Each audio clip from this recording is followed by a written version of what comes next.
Yes, Ecuador tells the world, we cut Assange's internet connection and we did it on our own. Russia Today says, tell it to the Marines. WikiLeaks shows no signs of stopping election doxing. The U.S. may be considering a campaign of counter-embarrassment as its response to Russian information operations. Fallout from the Yahoo breach continues. London banks hit with ransomware, more IoT botnets form from Mirai code, and we take a quick look at the blockchain.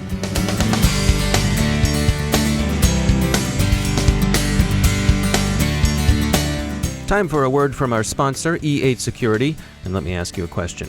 Do you fear the unknown? Lots of people do, of course. The Loch Ness Monster, mermaids, stuff like that. But we're not talking about those. We're talking about real threats, unknown unknowns lurking in your network. The people at E8 have a white paper on hunting the unknowns with machine learning and big data analytics that go beyond the old-school legacy signature matching and human watch standing. Go to e8security.com/DHR and download their free white paper, Detect, Hunt, Respond. It describes a fresh approach to the old problem of recognizing and containing a threat no one has ever seen before. The known unknowns, like Stonehenge and werewolves, they're nothing compared to the unknown unknowns out there in the wild. See what E8's got to say about them. Go to e8security.com/DHR and check out that free white paper. And we thank E8 for sponsoring our show.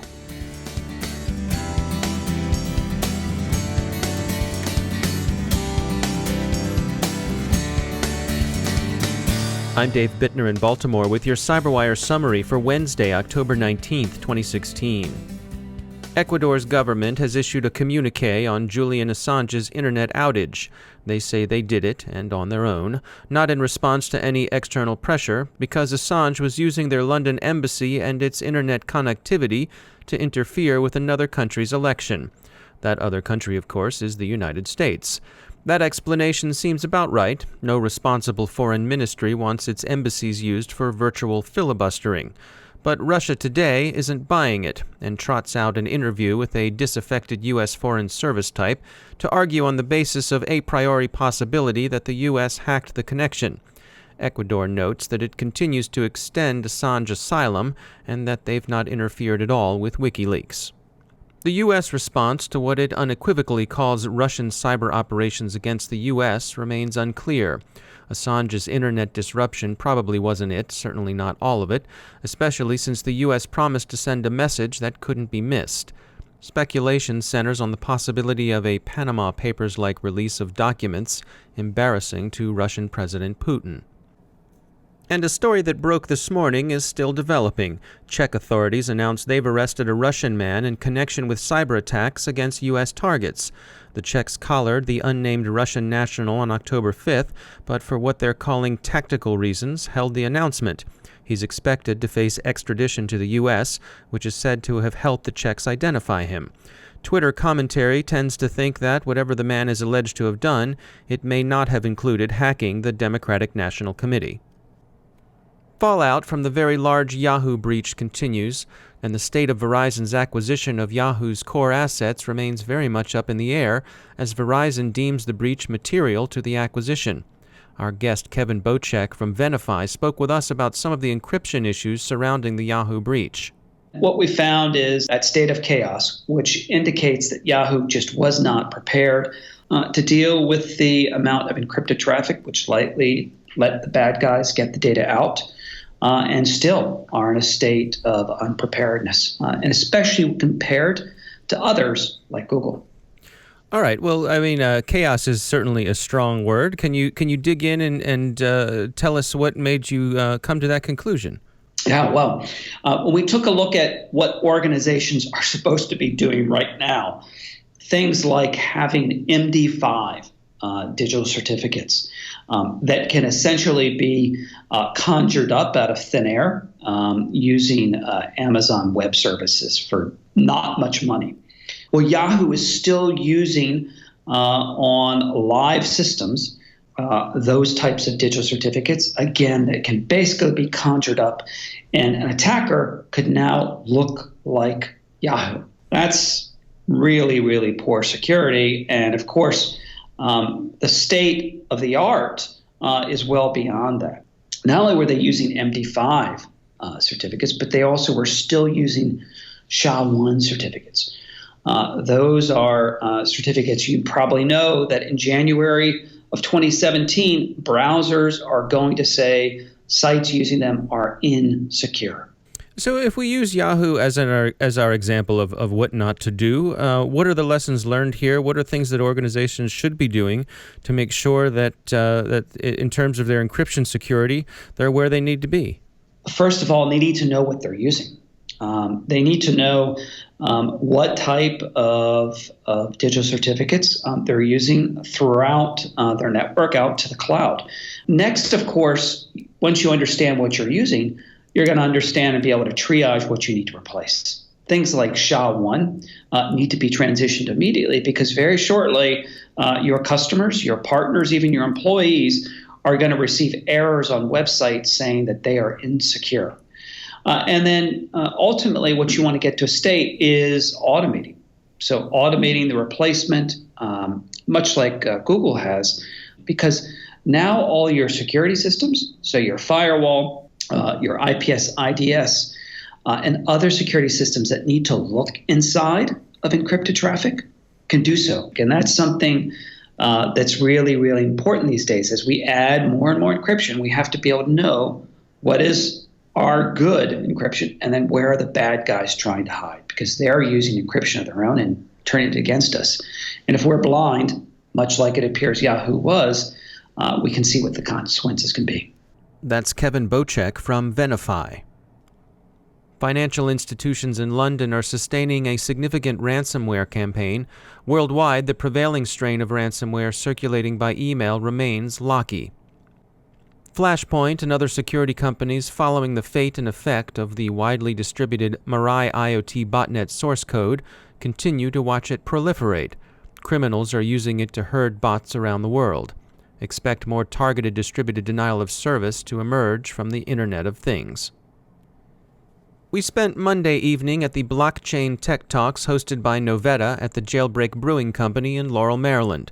Experts from Novetta and Chainalysis spoke about blockchain technology, what it is, where it came from, how it works, and what effect it's having on commerce, banking, and eventually daily life.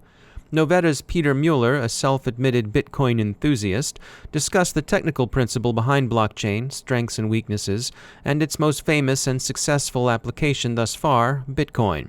He described what people are doing right now with blockchain, when it's useful, when it's not, and when it's just snake oil.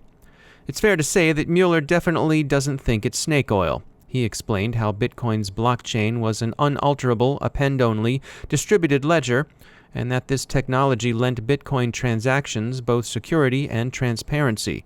He sees a significant future for blockchain technology everywhere, from financial services to medicine. His colleague at Chainalysis company CEO Michael Groninger defined blockchain as, quote, a permissionless distributed database hardened against tampering and revision, end quote. Its key concept is digital scarcity, items that can't be copied, only moved. The technology has received all the hype it has, in Groninger's view, precisely because it's disruptive. It provides what Groninger called convertibility and certifiability, and it lowers the cost of both. It also offers a disruptive approach to financial regulation. Groninger invited the audience to compare Uber's disruption of local transportation, the heavily regulated taxi industry. Uber solved what's essentially a regulatory challenge through the convergence of three technologies: GPS, social media, and big data. Uber's rating system created self-regulation. Groninger added, quote, blockchain provides an analogous auditability, which is what you need to regulate financial transactions. You find a virtuous transparency in the blockchain, end quote. Visit thecyberwire.com for accounts of the talks, as well as some background on blockchain's growing mainstream acceptance. It's proving attractive not only to financial services, but in other areas as well. Among the companies outside financial services that have placed big bets on blockchain are IBM, which of course needs no introduction, and Maersk, the shipping company and leader in logistics. One more sign of such growing acceptance appeared yesterday as a new venture fund. Iterative Instinct, which also goes by I2, announced that it had secured $1.4 million in capital commitment to its $2 million debut fund. I2's investment mandate is to seed startups working in core blockchain technologies, specifically cryptographic hashing, asymmetric cryptography, and peer-to-peer distributed computing. And finally, we'll again advise everyone to straighten up and fly right. Adultfriendfinder has been found vulnerable to file inclusion vulnerabilities, and credentials for the naughty and not safe for work Brazzers site have shown up for sale in a dark web market.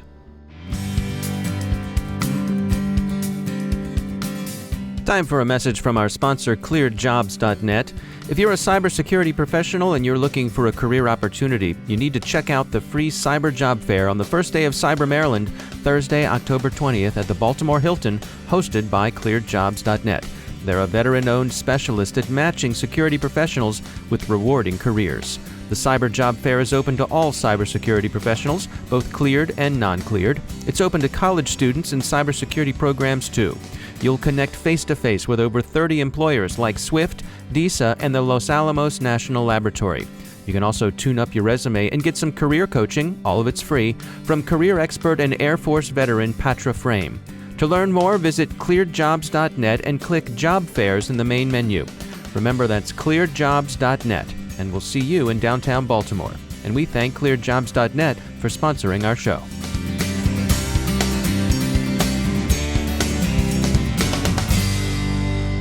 Joining me once again is Emily Wilson. She's the Director of Analysis at Terbium Labs. Emily, there's this notion that the bad guys are using intelligence information in new ways, that they're actually weaponizing this information. Tell us what we need to know about that. Sure. I think kind of everyone has seen in the news recently kind of the data coming out of the DNC hacks, Guccifer 2.0, kind of dropping something new every week. And it's a really interesting situation where we're seeing information being dumped, whether in a large amount all at once or kind of teased out over several weeks, where an international actor is really trying to influence American policy. The election is creeping ever closer, and this information keeps making headlines as something that maybe isn't nefarious or illegal, but was intended to be kept private by a campaign is coming out. And obviously everyone is trying to use that to their advantage. In this case, believed to be the Russians are obviously using this to frame Hillary Clinton in a way that they think would be best for them. And how does this contrast this acceleration, this evolution of tactics?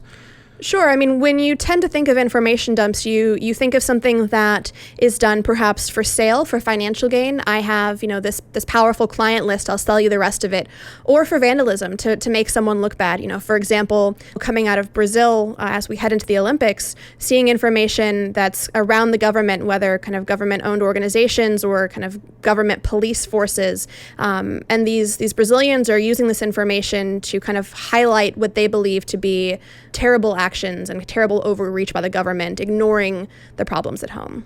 And are these generally being used with criminal motives, or are some people using them for a type of protesting?